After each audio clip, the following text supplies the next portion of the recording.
कक्षा 10वीं की स्टूडेंट फाइनली आपके यहाँ वैसे सामाजिक विज्ञान का अर्धवार्षिक परीक्षा 2024-25 पे लेके आ चुके हैं। आप लोग बहुत सारे कमेंट आए थी कि यहाँ पर सामाजिक विज्ञान का अर्धवार्षिक परीक्षा पेपर लाओ, तो फाइनली आपका पेपर आ चुका। और साथ ही वीडियो को लाइक कर लीजिए और चैनल को सब्सक्राइब कर लीजिए, क्योंकि यहाँ पेपर लाने में बहुत ही मेहनत लगती है। ठीक है, जो लाइक का बटन है उसे यहाँ पर जरूर से दबा दीजिए। और साथ ही आप यहाँ पर देख लीजिए पूर्णांक आपका 75 नंबर का रहेगा। समय आपका यहाँ पर 3 घंटे रहेगा। और साथ ही आप यहाँ पर देख सकते हैं, ठीक है, अर्धवार्षिक परीक्षा 2024-25 कक्षा 10वीं विषय सामाजिक विज्ञान। ठीक है, तो आपका यहाँ पर संपूर्ण उत्तर सहित इस वीडियो में सामाजिक विज्ञान पेपर कराया जाएगा। साथ ही आपके यहाँ पर निर्देश आते सही प्रश्न करना अनिवार्य है। फिर आपका दूसरा आता है प्रश्न क्रमांक 1 से 5 तक 30 वस्तुनिष्ठ प्रश्न है और प्रत्येक उप प्रश्न के लिए 1 अंक निर्धारित है। तो आपके यहाँ पर निर्देश आते हैं तो आप निर्देश पढ़ सकते हैं। अब चलिए जो आपका यहाँ पर सामाजिक विज्ञान पेपर वो देख लेते हैं। तो आपको यहाँ पर थोड़ा जूम करके दिखाते हैं जिससे आप यहाँ पर अच्छी तरह देख पाएंगे। तो आप यहाँ पर देख लीजिए सही विकल्प चुनकर लिखिए जो कि आपके 6 नंबर के रहेंगे। तो पहला आता संसाधन जो एक क्षेत्र में पाए जाते हैं लेकिन उनका उपयोग नहीं होता कहलाते हैं। तो आपका आता नवीकरणीय संसाधन, आता संभाव्य संसाधन और साथ आपका जैविक संसाधन और दाता चक्रीय। ठीक है, तो जो आपका यहाँ पर दिया गया संसाधन जो एक क्षेत्र में पाए जाते हैं लेकिन उनका उपयोग नहीं होता कहलाते हैं, तो इसका राइट आंसर आपका बा हो जाएगा संभाव्य संसाधन। फिर आपका यहाँ पर आता है, ठीक है, दूसरा आता है वे उत्पादक जिन पर सभी जीव निर्भर रहते हैं। ठीक है, तो इसका आ आता द्वितीय उत्पादक, बा आता तृतीय उत्पादक और साथ आता प्राथमिक उत्पादक और दा आता इनमें से कोई नहीं। तो यहाँ वे उत्पादक जिन पर सभी जीव निर्भर रहते हैं, तो इसका जो राइट आंसर रहेगा वो आपका प्राथमिक उत्पादक हो जाएगा। ठीक है, प्राथमिक उत्पादक आपका यहाँ पर राइट आंसर रहेगा। फिर आपके यहाँ पर तीसरा आता है, ठीक है, तीसरा देख लीजिए वे फसलें जो वर्षा ऋतु के आरंभ में बोई जाती हैं निम्न में से क्या कहलाती हैं। तो आपका आता रबी, बा आता आपका खरीफ और सा आता आपका जायद और दाता उपयुक्त में से कोई नहीं। तो यहाँ वे फसलें जो वर्षा ऋतु के आरंभ में बोई जाती है निम्न में से क्या कहलाती हैं, तो इसका राइट आंसर आपका खरीफ हो जाएगा। फिर आपके यहाँ पर आता है, ठीक है, चौथा आता औद्योगिक क्रांति सर्वप्रथम कहाँ प्रारंभ हुई। तो आपका आता है इंग्लैंड, बात आपका जर्मनी और साथ आपका फ्रांस और दाता इटली। तो यहाँ पर औद्योगिक क्रांति सर्वप्रथम कहाँ प्रारंभ हुई, तो इसका राइट आंसर आपका फ्रांस हो जाएगा। फिर आपके यहाँ पर पाँचवा आता है, तो पाँचवा देख लीजिए भारत में राष्ट्रीय कांग्रेस की स्थापना कब हुई थी। तो आता 1884, बाता 1882 और सात 1885 और दाता 1886। तो जो आपके यहाँ पर दिया भारत में राष्ट्रीय कांग्रेस की स्थापना कब हुई थी, तो इसका राइट आंसर आपका 1885 हो जाएगा। फिर आपके यहाँ पर 6वां आता है लोकतंत्र के लिए आवश्यक है।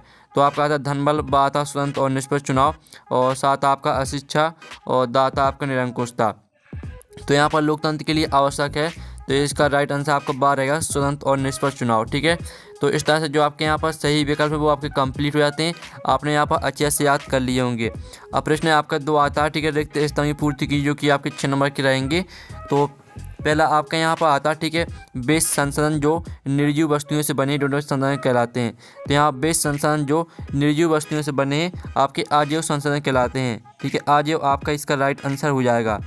फिर आपका यहाँ पर दूसरा आता है, तो दूसरा आप यहाँ पर देख लीजिए ग्राम स्वराज की अवधारणा डॉट डॉट की देन है। तो यहाँ पर ग्राम स्वराज की अवधारणा महात्मा गांधी की देन है, तो इसका राइट आंसर आपको महात्मा गांधी हो जाएगा। ठीक है, तो आपको यहाँ पर अच्छे से याद कर लेना है। फिर आपका यहाँ पर तीसरा आता है विश्व की सर्वाधिक वर्षा डॉट डॉट में होती है। तो विश्व की सर्वाधिक वर्षा होती है आपकी मासिन राम में। ठीक है, मासिन राम इसका राइट आंसर रहेगा। तो आप यहाँ पर अच्छे से याद कर लीजिए। और साथ ही आप यहाँ पर देख लीजिए आपका यहाँ पर चौथा आता है, तो चौथा आप यहाँ पर देख लीजिए दूसरा गोलमेज सम्मेलन डॉट डॉट में हुआ। तो यहाँ पर दूसरा गोलमेज सम्मेलन आपका लंदन में हुआ। ठीक है, तो आपका यहाँ पर लंदन राइट आंसर रहेगा। फिर आपका आता है 5वां भारत में सर्वोच्च न्यायालय के मुख्य न्यायाधीश की नियुक्ति डॉट डॉट करता है। तो इसका आंसर रहेगा राष्ट्रपति। ठीक है, राष्ट्रपति आपका इसका राइट आंसर हो जाएगा। और आपका जो 6वां आता है जब एक धर्म के विचारों को दूसरे से श्रेष्ठ माना जाता है उसे सांप्रदायिकता कहते हैं। ठीक है, सांप्रदायिकता आपका यहाँ पर राइट आंसर रहेगा। तो सांप्रदायिकता आपको यहाँ पर अच्छे से याद कर लेना। ठीक है, आप यहाँ पर दिल्ली जब एक धर्म के विचारों को दूसरे से श्रेष्ठ माना जाता है उसे सांप्रदायिकता कहते हैं। इस तरह से जो आपके रिक्त स्थान वो कंप्लीट हो जाते हैं। आपने अच्छे से यहाँ पर याद कर लिए होंगे। आप प्रश्न 3 आता है सही जोड़ी बनाइए जो कि स्तंभ आ में आपकी दी सही जोड़ी जो कि 6 नंबर की रहेंगी। तो पहली आती है आपकी लेबर पोर्ट, तो इसको आपको मैच कर देना है यहाँ पर ब्रिटेन से। और जो दूसरी आती है आपकी रोलेट एक्ट, तो आपका रोलेट एक्ट 1919 में पारित किया गया था। फिर आपकी तीसरी आती है जेम्स यार्ड, तो इसको आपको भाप का इंजन से मैच कर देना है। और जो आपकी चौथी आती है संघ सूची, तो आपको इसको आपको फिर अच्छा से मैच करना है। और 5वीं आती है नेपोलियन की हार। ठीक है, नेपोलियन की हार आपको मैच करना है 1815 से। और जो आपकी यहाँ पर 6वीं आती है प्राथमिक क्षेत्रक, तो इसको आपको, ठीक है, कृषि खनन डेयरी मत्स्यन से मैच कर देना। ठीक है, तो इस तरह से जो आपके यहाँ पर सही जोड़ी वो कंप्लीट हो जाती हैं। आपने यहाँ पर अच्छे से याद कर ली होंगी। अब प्रश्न आपका चल आता है, एक है शब्द वाक्य में उत्तर दीजिए, जो कि 6 नंबर की रहेंगी। तो पहला था, राज्यों और देशों में व्यक्तियों के बीच वस्तुओं का आदान प्रदान क्या कहलाता है। तो यहाँ पर राज्यों और देशों में व्यक्तियों के बीच वस्तुओं का आदान प्रदान कहलाता है, ठीक है, व्यापार। व्यापार आपका यहाँ पर राइट आंसर रहेगा। ठीक है, आप यहाँ पर देख लीजिए, इसका राइट आंसर आपका यहाँ पर व्यापार हो जाएगा। और फिर आपका दूसरा आता, प्रथम अंतर्राष्ट्रीय पृथ्वी सम्मेलन किस शहर में हुआ था। तो इसका आंसर आपका रियो डी जेनेरो हो जाएगा। ठीक है, आप यहाँ पर देख लीजिए, रियो डी जेनेरियो। ठीक है, आप यहाँ पर अच्छे से याद कर लीजिए, रियो डी जेनेरियो। और फिर आपका आता, साइमन कमीशन भारत कब आया। तो यहाँ पर साइमन कमीशन भारत कब आया था। तो आपका इसका जो राइट आंसर रहेगा वो आपका 3 फरवरी 1928 हो जाएगा। ठीक है, आप यहाँ पर देख लीजिए, 3 फरवरी 1928। ठीक है, ये आपका यहाँ पर राइट आंसर रहेगा, 3 फरवरी 1928। फिर आपका आता, किस फसल को सुनहरा रेशा कहा जाता है। तो इसका आंसर आपका जूट हो जाएगा। ठीक है, जूट फसल को सुनहरा रेशा कहा जाता है। फिर आपका आता, यूरोपीय संघ का मुख्यालय है। तो यूरोपीय संघ का मुख्यालय आपका ब्रुसेल्स में है। ठीक है, ब्रुसेल्स आपका इसका राइट आंसर हो जाएगा। तो आपको यहाँ पर अच्छे से याद कर लेना है। फिर आपका यहाँ पर 6 आता, हीराकुंड बंद किस नदी पर बनाया गया है। तो यहाँ पर हीराकुंड बंद आपका महानदी पर बनाया गया है। ठीक है, महानदी आपका यहाँ पर राइट आंसर रहेगा। ठीक है, तो आपको यहाँ पर अच्छे से याद कर लेना। इस तरह से जो आपके एक शब्द वाक्य में होता है वो कंप्लीट हो जाते हैं। ठीक है, और इनके आंसर हमने यहाँ पर लिख दिए हैं, तो आपने यहाँ पर याद कर ली ही, ठीक है, यहाँ पर कर लिए होंगे। ठीक है, अच्छे से याद कर लिए होंगे आपने। अब चलिए आपके नेक्स्ट क्वेश्चन हम यहाँ पर देख लेते हैं। और साथ ही यार वीडियो को लाइक जरूर कर लीजिएगा, क्योंकि हम बड़ी मेहनत से आपके लिए पेपर लाते हैं। ठीक है, तो आप यहाँ पर लाइक नहीं करते हैं तो लाइक जरूर कर लीजिएगा। ठीक है, आपके प्रश्न 5 आते हैं, सत्ता सत्य का चयन करके लिखिए, जो कि आपके 6 नंबर के रहेंगे। तो पहला आता, चिपको आंदोलन हिमालय प्रदेश में चलाया गया। तो आपका पहला यहाँ पर सत्य रहेगा। फिर आपका दूसरा आता है, एंथ्रेसाइट एक सर्वोत्तम प्रकार का कोयला है। तो आपका यह भी सत्य हो जाएगा। और साथ ही जो आपका यहाँ पर आता है, जल एक नवीकरणीय संसाधन है। तो आपका यह भी सत्य रहेगा। ठीक है, तीसरा भी आपका सत्य रहेगा। फिर आपका आता, चौथा, कृषि तथा उद्योग एक दूसरे के पूरक हैं। तो आपका यह सत्य हो जाएगा।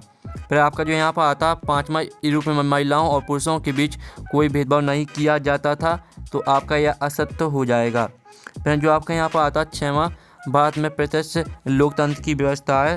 तो आपका यह रहेगा सत्य। ठीक है, तो इस तरह से जो आपके सत्य हैं वो कंप्लीट हो जाते हैं। अब प्रश्न 6 आता, मृदा अपरदन से क्या तात्पर्य है। तो स्टूडेंट आप यहाँ पर देख लीजिए 6वें क्वेश्चन का आंसर। ठीक है, मृदा अपरदन बहती हुई जल, हवा तथा जीव जंतुओं व मानव क्रियाओं द्वारा भूपटल की ऊपरी उपजाऊ मिट्टी की परत की कट जाने और उड़कर अनंत रूपांतरित हो जाने को मिट्टी का कटाव या मृदा अपरदन कहा जाता है। आपका 6वें क्वेश्चन का आंसर। और जो आपका इसका अथवा दिया है, काली मृदा की 2 विशेषताएं लिखिए। तो इसका जो आंसर है वो आप यहाँ पर देख लीजिए, काली मिट्टी का निर्माण लावा के प्रवाह से हुआ है, अतः इसमें मैग्ना के अंश, लोहा व एल्यूमिनियम की प्रधानता पाई जाती है। और दूसरा रहेगा, इसमें अधिक समय तक नमी धारण करने की क्षमता होती है। तो इस तरह से आपका 6वें का अथवा का आंसर। ठीक है, फिर जो आपका यहाँ पर 7वां आता, पारिस्थितिक तंत्र किसे कहते हैं। तो इसका आंसर देख लीजिए, पारिस्थितिक तंत्र जीव समुदाय व उसके पर्यावरण के बीच पारस्परिक क्रिया से बने स्वपोषित तंत्र को पारिस्थितिक तंत्र कहा जाता है। घटकों के नाम आपके अजैविक और जैविक घटक। ठीक है, आपके 2 यहाँ पर घटकों के नाम हो जाते हैं और पारिस्थितिक तंत्र की परिभाषा हो जाती है। फिर जो आपके यहाँ पर इसका अथवा आता, आरक्षित वनों से क्या तात्पर्य समझाइए। तो आप यहाँ पर 7वें का अथवा का आंसर देख लीजिए। ठीक है, आप यहाँ पर देश के आधे से अधिक वन क्षेत्र आरक्षित वन घोषित किए गए हैं। जहाँ तक वनों और वन्य प्राणियों के संरक्षण की बात है, आरक्षित वनों को सबसे अधिक मूल्यवान माना जाता है। ये वन ऐसे स्थायी वन क्षेत्र हैं जिनका रखरखाव इमारती लकड़ी, अन्य वन पदार्थों और उनके बचाव के लिए किया जाता है। अब चलिए आपके यहाँ पर देख लेते हैं 8वां प्रश्न आता। ठीक है, स्थानांतरित कृषि से क्या तात्पर्य है। तो इसका जो आंसर है वो आप यहाँ पर देख लीजिए, स्थानांतरित कृषि को, ठीक है, कर्तन दहन प्रणाली भी कहते हैं, जिसमें किसान जमीन के टुकड़े साफ करके उन पर अपने परिवार के भरण पोषण के लिए अनाज व अन्य खाद्य फसलें उगाते हैं। जब मृदा की उर्वरता कम हो जाती है तो किसान उस भूमि के टुकड़े से स्थानांतरित हो जाते हैं और कृषि के लिए भूमि का दूसरा टुकड़ा साफ करते हैं। ये आपका 8वें क्वेश्चन का आंसर। फिर जो आपके यहाँ पर दिया गया है, अथवा आता, रोपण कृषि की 2 विशेषताएं लिखिए। तो इसका आंसर आप यहाँ पर देख लीजिए, रोपण कृषि एक फसली कृषि है जिसमें किसी एक फसल के उत्पादक पर ही ध्यान केंद्रित किया जाता है। इस कृषि क्षेत्र का आकार बहुत विस्तृत होता है। और इसका आपका तीसरा पॉइंट रहेगा, इस कृषि में अधिक पूंजी निवेश, उच्च प्रबंध एवं, ठीक है, इस तरह से पूरा आपको याद कर लेना। आपका 8वें का अथवा का आंसर। फिर आपका यहाँ पर देख लेते हैं, ठीक है, जूट को सुनहरा रेशा क्यों कहा जाता है।